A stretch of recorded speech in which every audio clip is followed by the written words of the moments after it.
Hey guys, ¿qué chingados es esto? It's a shock collar for dogs.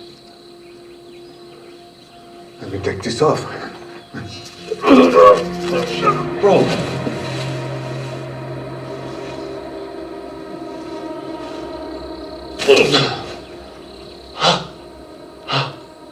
You okay? What the fuck was that?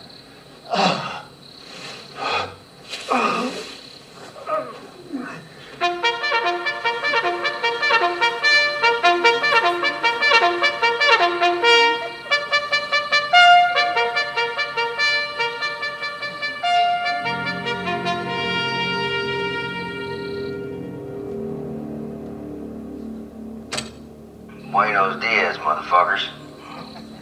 Let's start the day off with some brevity. How many Mexicans does it take to screw in a light bulb? 3. 1 to hold the bulb. 2 to turn the ladder.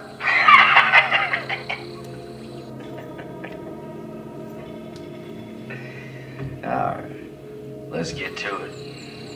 It's a new day for y'all. Welcome to the game of your life. See, y'all came into our great country illegally, and I'm sure that took skill, cunning. Well, you're gonna need more of that today. The way I see it, any illegal that crosses the border, well, they shouldn't be afforded the same rights as someone that was born here. So we're gonna give you 22 hours. Get your ass back to where you came from. Or you're gonna get a permanent plot on our land. You got that? You understand what I'm saying? Good. I just want to say, I just really wanted to give them praise. Thank you guys for being here. And this whole movie, you know, was just such heart and soul and blood, sweat, and tears to make it happen. The conditions were absolutely horrendous at the time, and we made it happen. And I just wanted to give thanks to you guys from the bottom of my heart to make this come alive. And of course, Arliss Fraser, come here, our director. And I don't want to keep you guys that long. I just wanted to possibly pass the mic quickly from over here, and everyone just say a couple of words. So I'm going to start here with Denitza. Oh, okay. Thank you. It's an honor. Well, I just want to thank you all for coming. Thank you for everyone involved. I'm just truly thankful, grateful. This is my dream, and it was just another opportunity for me. And I really hope you enjoy the movie. And you know, it's a topic to think about, that we all should be aware of what's going on, and human dignity, right? We are all one. So I just want to end up with that. Thank you. My turn already. Thank you guys for coming. It was a blessing to be a part of, and I met a lot of amazing people there in Mexico. I'd actually never been, unfortunately, but it was like a family on set, and it was awesome. It really was a lot of fun. Thank you. All right, thanks everybody. Thank you for the cast and crew. Really, guys did a really fun job. You know, I haven't really seen it too much. I went on to several different things. I think it really turned out quite good performances. You guys are unbelievably amazing. I mean, the conditions that we worked in, you're going to hear that a lot, but it was total COVID. It was total cold. It was so many things, and I got so much out of so many people. Thanks to you guys, really. Only thing I want to say is I apologize for picking the wrong pickup truck. Usually they're like cute. Anybody have any questions? We got the director, the cast. Anybody have any questions for the director? Anybody? No? Oh. You have one. Yeah, he's got one. Yeah. So my question, can I come up? First of all, I think we should give them another round of applause. They can go down in history as probably the first movie that went through COVID, a strike, and also being in Mexico while this happened. So that says a lot. And to configure your whole composition as a director through that land that was very serious. So I commend you. I'm Alan Shea with Our Society TV. I am amazed at what these gentlemen and the team, the women, everybody has done. That's why I wanted to make a commitment so they can open the door for all you young creators to see the work that goes into this. And that's why I wanted to ask, how did you as a director compose all this with the terrain that you had down in Mexico to make this work? Yeah, I think so. It's all cast and crew that helped us do that. We have a great crew down there. Jorge Roman, we've got Tacho, we got all the folks down there. And it's got great performances out of these guys. And so we really, you know, I think they shined, and it was wonderful. Thank you. Gary. Gary, come on down. What are you doing, little brother? You supposed to be up here. I'm Danny Arroyo, and Yes. I really got to thank this man first here, because it was Justin who reached out to me randomly out of the blue and asked me about this project here, and led me then to meet, I love Frage, got me to meet Ojan, got me to meet David, and I made some long-time friends on this, and all I can say is thank you for the trust to do this. And I think having read it and saw that he was a veteran, and it so resonated with me being a vet as well. Roberto's a veteran as well.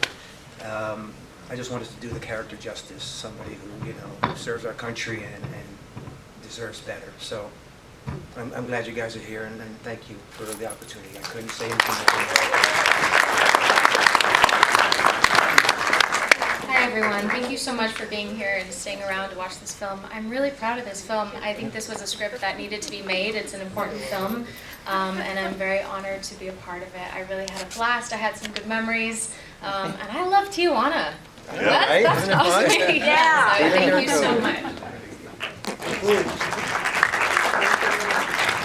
I just want to honor Ojan and David, the producers. I can only imagine, yeah, give them a round of applause.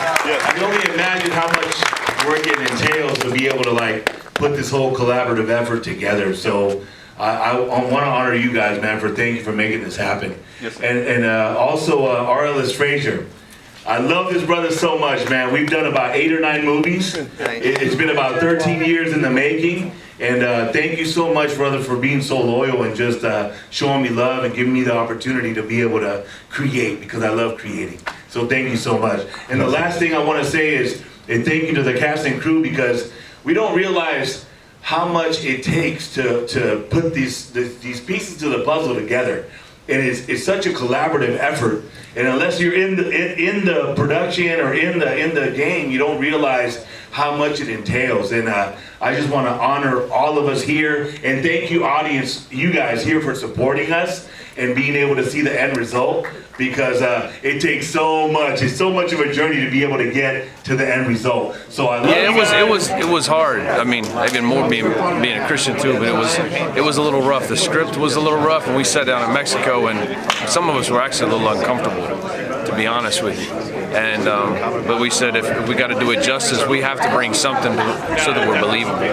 So there was it was a little bit of a ad-lib situation as well. Some of the stuff we took out because we thought it was too harsh, but we wanted to make it believable. And once we got together with the other cast, and I always like to know people. I always like to get to know people on set. So hey, if this bothers you, what can we say? That gets it across. But I want to get to know the person. So I'd say, hey, this is me playing this character. Let's make it fun, but I want you to know me first. So that's usually what happens with me anyway. But on the set, we get to know each other, and it made it more fun. Right. So we didn't mind stepping into it. And what did you feel about playing that kind of character, though? What did I feel about it? Yeah, well, obviously, I wouldn't root for somebody like that. Like that was a bit interesting. I played a lot of violent characters, but some of them had an excuse. This guy really didn't have much of an excuse other than his family. But it was a fun project. I was blessed to be a part of it. So yeah, I had to have that emotional conflict. I don't know. I just read the script and responded to it, man. I thought it was well written. Great director, great team. You have greatness around you, and you just feel it. And it really organic. So would you say that you had to get into that character, or that's really a lot of you that you were portraying? A lot of me probably in this one, because I love people. I knew what these guys were doing were wrong, and I know if it was me in that situation, I wouldn't have allowed one of them. You know, so. But you have that inner struggle. You grow up, that's your family. So you got to find that balance of that inner struggle. And yeah, it was tough. Real quick, we're just going to bring up, we have an executive producer. It's absolutely wonderful. Made so much of it possible. This is Solmaz, and just say a couple words, please. Thank you for having me part of this. Thank you for the hard work. I am so impressed with the cast. I was just, this is beautiful. This is absolutely beautiful. And I'm proud of our producers, Ojan and Dave. Yeah. And proud of you. Okay. Nice. Yeah. All right. Thank you. Thanks, everybody. Thank you. Group photo. Question. Okay. We got a question. Well, the story comes from, thank you very much for that. The story comes from a writer, and he had the great idea of doing it, and we expanded it a little bit to make it more of this kind of like a killing game, a killing cult. But what was kind of interesting about it was that the family of Gary and Chris and those guys were really in pain. It wasn't just about being mean. They had a massive loss of their own.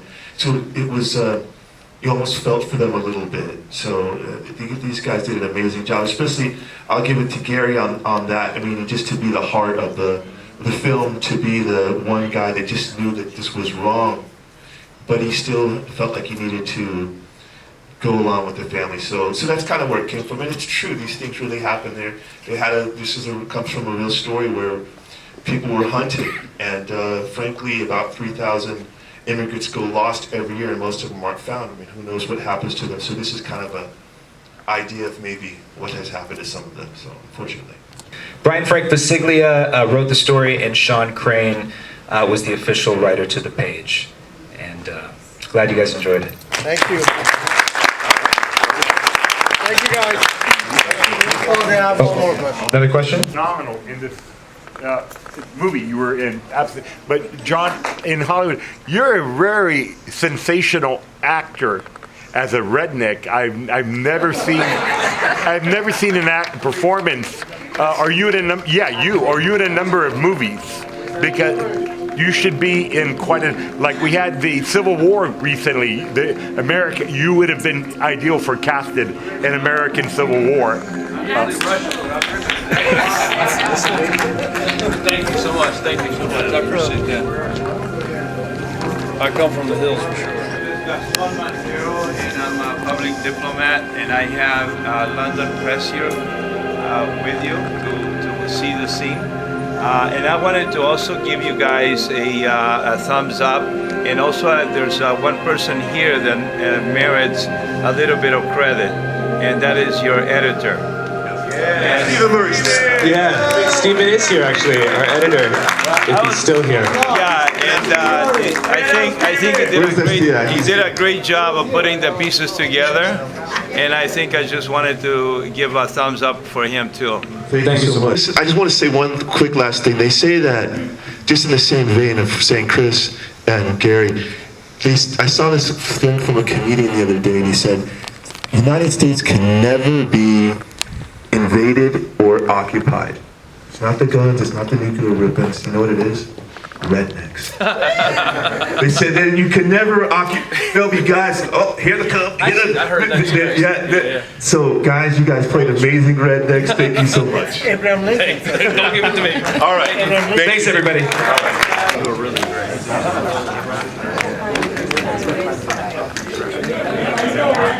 Abraham Lincoln says America never